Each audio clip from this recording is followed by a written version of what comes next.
We are in Punta Abrios, and this is my second year I've been here with Julio Mesa. That's a nice fish right there. Welcome to Baja. But what are we gonna do next?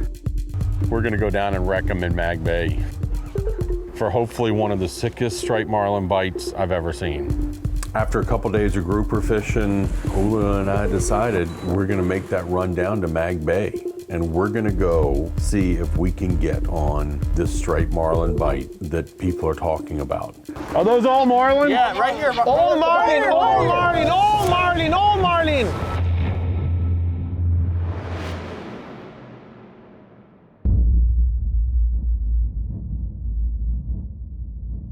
One of the reasons why I came back to Punta Abrios was because of the quality of the fishing that I had last year, and I was kind of expecting the same thing. That's fish, man. The first couple days were a little painful as we went through the process of trying to find the fish, trying to find the bite. What's the tide doing right now? You know what kind of tide we have? No. Well, there's some reason these fish aren't eaten. Not even triggerfish here. But to be honest with you, to go through eliminating areas, eliminating baits, and once we finally keyed in on it, it was just that much more rewarding for me, and I think for Julio as well. There he is. Look at her. That's a nice fish right there. Now that's a gulf. Oh boy. What a beautiful fish, man. Oh, this is why I came back right here. These just, the Gulf grouper and the broomtail, you know? Yeah, nice. Beautiful, right? Oh! Welcome to Baja. Instead of dropping in a specific spot, now I'm trolling and presenting baits right in their face to the grouper, and boom, we get bit. I'm on it. Nice one! And not only did we get bit multiple times in a very small area. We found a group of active fish. Boy, look how fat he is. Huh? Healthy fish, right? He's saying, ah. That swam right into his mouth. Yep. Look at this. Look at this boy. Beautiful. Nice. Boom! Good job. Julio, without a doubt, knows his grouper fishing and was able to put some giants in the boat. I got him. Got him? Yep. Come on, Julio. That's it, buddy. That's a big one, isn't it? Come on. Come on, buddy. Come on, buddy. Come on. Yeah! Come on! That's the broomtail we were looking for. Look at that beast. Huh? Abrios! Unbelievable, Julio. Yes. Another beast. Yeah. Look how beautiful that tail is. Look at him. Come on, buddy. Stop. Put him up. I'm not giving up. That's the monster fish. Is it a monster? Yep, it is. Oh my gosh! Look at that tail. Unbelievable. Unbelievable. As an angler, it was actually a better experience for me because I knew those fish were there. I knew we could catch them. It just took a little bit more of a process to get to the success. Woo!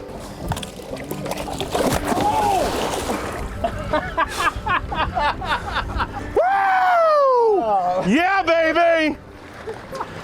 You know, I'm coming off of another incredible grouper bite, thanks to Julio. But what are we gonna do next? One of the greatest things about Julio, he's grown up fishing these waters, but he's really good at logistics, and he has some friends everywhere. We are about to start our 150, 170 mile boat run down to Mag Bay. Are we there yet? We're just about, man. Let's go, Carter. It's more than just having the equipment and the boat. The things you have to think about in these remote areas are fuel and lodging and food. Where we are, it's just not easy. Heard about this for years and years and years, and now he's saying this is the best it's been in 7 years.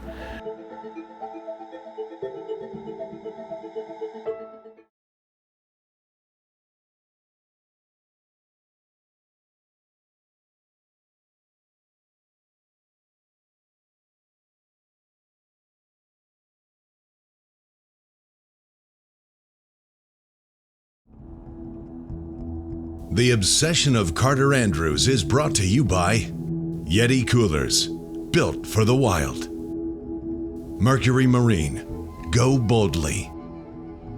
Yozuri, fish the best. And by Shimano. We're gonna go down and wreck them in Mag Bay. Okie dokie, so. Burning daylight, we've been waiting for you all morning, Julio. Okay, pescadito. Thanks for helping us on Abriojos. Thanks for everything you did for us. So, we're on our way. This is gonna be a long leg. Oh, 150 is not too bad. It will be. A lot of action on the way down.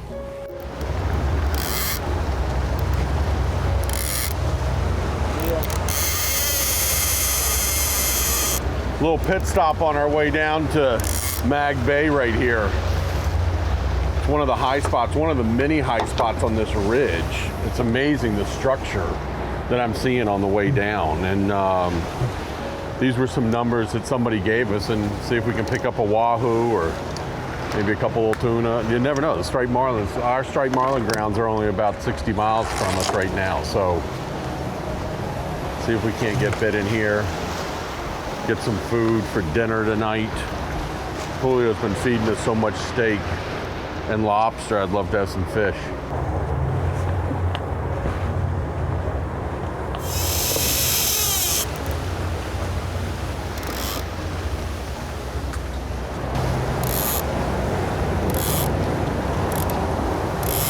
Oh, bite. I saw the bite.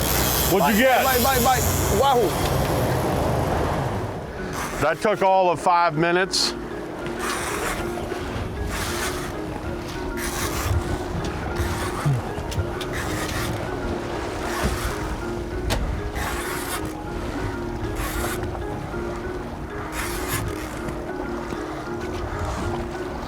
Another skippy. Another beautiful bait. Oops. And coming to the Baja Peninsula, I am so out of my element, it's unbelievable. But I'm in Julio's element. And Julio consistently produces for me. Unbelievable. We had 4 fish on just then. Is that one off? It's off, yeah. 2 off, 2 on. This guy's still smoking. You reel it. Nice wahoo. Big wahoo. All lit up. I love it when they look like that. Wow. He's barely hooked. Huh? Oh,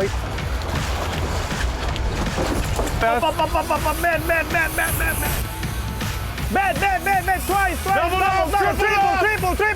Triple. Quad, baby. Look at that. Oh yeah, you got a good one. Yeah. Up on the surface out there, Julio. Yeah, I saw it. Look how beautiful they are. Holy smokes. Boy, he didn't care for that too much, did he? Look at this. Woo, baby! I like this, man. I'm coming back. Yeah. I'm coming back. Great. You know, as I look on the map of Baja and figure out where I am and what we're doing, and logistically, you can't find a harder place to get to than where we've been fishing. You want to bring a boat from San Diego, you've got to go 600 miles. And there are very few services in between. Out here in this big ocean, looking around, So we turned on the radar and we're marking the bird schools now. I mean, it just, instead of driving around here searching, just put on the radar and let's go have some fun. Which one looks bigger? Go to the bigger group of birds. I mean, the fact that we just made this trip all the way down here, 150 miles this morning, and to show up on the spot and they're here. Well, we don't know. We're seeing the birds, but I don't know, the anticipation. Oh my gosh, that's a bunch of birds. I'm so excited I can hardly stand it. I mean, when we first started marking the birds, I had them about 3 miles out. All right, there's one pile there. You watch for the one that stays consistent. See, it's consistent, it's still there. Another pile over there. That's a really good group of birds right here, though.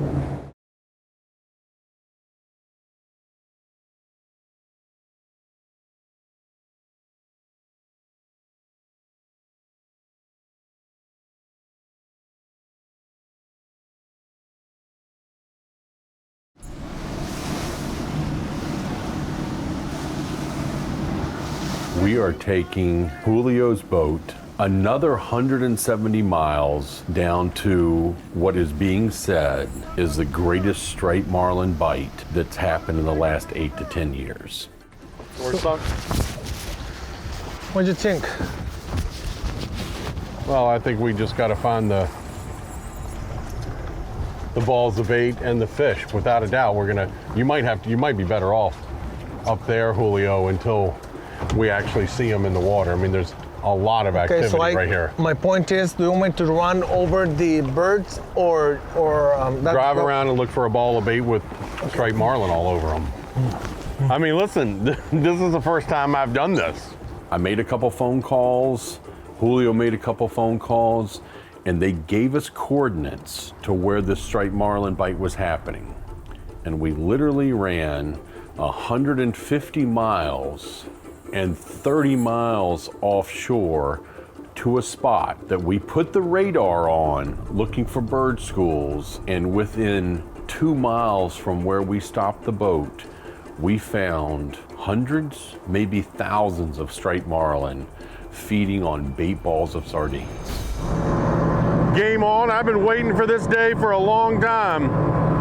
This kind of action, one of the best striped marlin bites they say they've seen in, 6-8 years. And we're here, and the only boat. Let's see if the bait comes to the boat and we can have the bait on under us. Marlin crash in the water!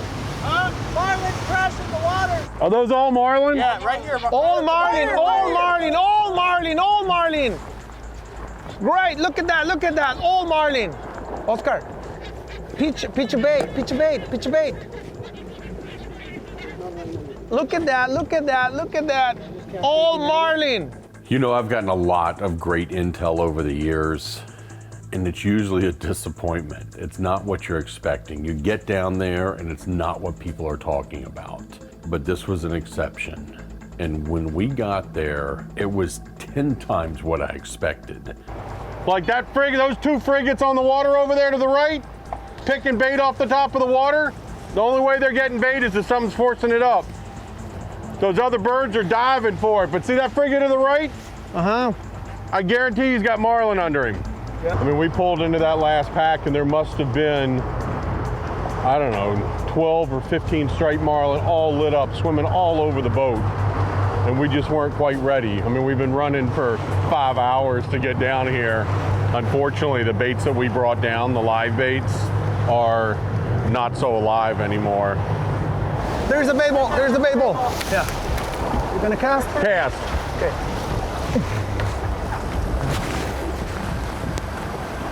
Right there, right under it. I get bit. Yeah! Instant, right? Too bad we don't have any bait left. Oh, we did one when they start on the bait ball. Don't worry. this your Mexico? Nice. This is Baja, buddy.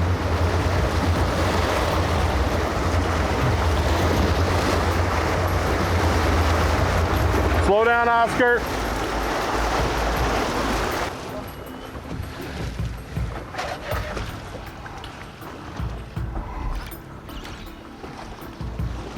Oh yeah. Julio, how about this, huh? Look at him. Worth the trip down.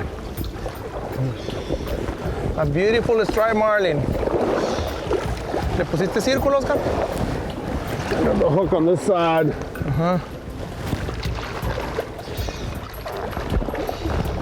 There's the hook. Beautiful. Look at them. Look at them. Release. Woo-hoo-hoo. Nice, Cutter. Well, Captain Oscar. Well done. Nice job, Good everybody. Striped marlin in Baja. Ready for more? Yeah, man. That's incredible. To come underneath those birds and see all that mayhem. This is gonna be a fun couple days. It was more striped marlin than I ever imagined. And if one bait ball wasn't happening, all you had to do was look an eighth of a mile away in any direction, and there were 3 to 5 or even 10 other groups of birds working on bait balls that striped marlin were pushing to the surface. I'm on! On On the lure! On the lure. On the lure! Oh, he's off! How about that? Ate the mag darter.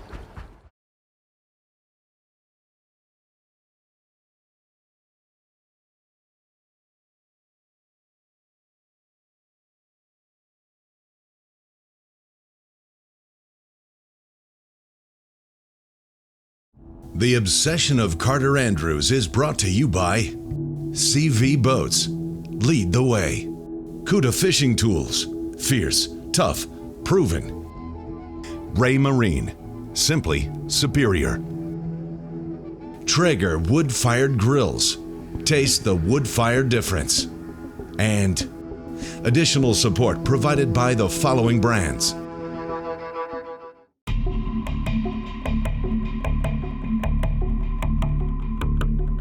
You know, I have places that I'm familiar with that I feel like I can go at any time and produce. But coming to the West Coast and coming to the Baja Peninsula, I am so out of my element, it's unbelievable. In all the fishing that I've done, I know what Baja is, and I know what Baja produces from a fishing standpoint. But it's totally out of my element. I mean, we're supposed to be at the mouth of the river. It's an hour away, right? And it's 5 o'clock right now. It's 4:30 right now. This is gonna be a fun couple days out here. A really fun couple days out here. As long as that weather doesn't pick up. It's supposed to blow harder tomorrow. We are 32 miles. 32, we gotta go. You gotta call them anyway and tell them we're gonna be late. Okay? Okay. So much for that. Tomorrow's another day. Julio's never been in the river that we're going in, so we need to get an escort through the river mouth. And we're supposed to be there in 30 minutes, and we're an hour out. Treacherous river mouth. Actually, it's an estuary, right? You can see all the breaking waves. They were nice enough to come out here and show us how to get in. Since it's our first time, Julio's first time. We got here just in the nick of time. We've got another 15 minutes of light, 10 minutes of light. We're gonna give ourselves a little more daylight tomorrow to get in this estuary. Just in the nick of time, Julio. Yeah. Thank you. We made Getting it. us here safe and sound. Yep. One of the things that was more frustrating for me is in the conversations that I was having with everybody, we had to have live bait. We had to have live bait. Don't go out there if you don't have live bait. The situation of having live bait turned into a problem because we didn't have it. Let me tell you what's happening. we came all the way down here, 170 miles, because of this epic marlin bite. And we got to witness a little bit of it yesterday, and we know what's happening out there. Bait is a really important part of it. This one guy promised his bait.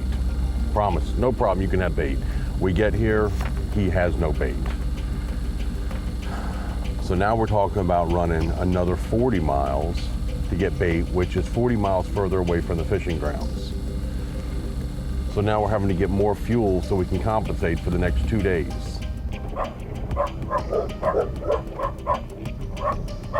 You know, the funny thing about marlin fishing is you can never say it's a sure thing. You don't know what's going to happen the next day. But as I'm sitting here at the dock right now, after seeing what I saw yesterday, I know that we're going to go back out there and continue seeing one of the most incredible bites that I've ever witnessed. I know that I'm going to go out there today and we're going to see and catch more marlin. You know, we haven't been able to get our mackerel or sardines on this trip, that is the preferred bait offshore. So we're struggling right now, and we're looking for mullet, and they tell us that up this old phosphate mine, this channel here has mullet in it. I haven't seen one jump yet. I'm not extremely hopeful. Water looks kind of deep, you know, but we're gonna do the best we can. It's just, you know, this is what happens when you come down to remote areas. We have our way that we would like to do things, but it doesn't always happen that way, and right now, it's not happening that way. You know, we know those fish are out there, and we just need to make a little bit of bait before we make the run in vain. I want to go out there with something.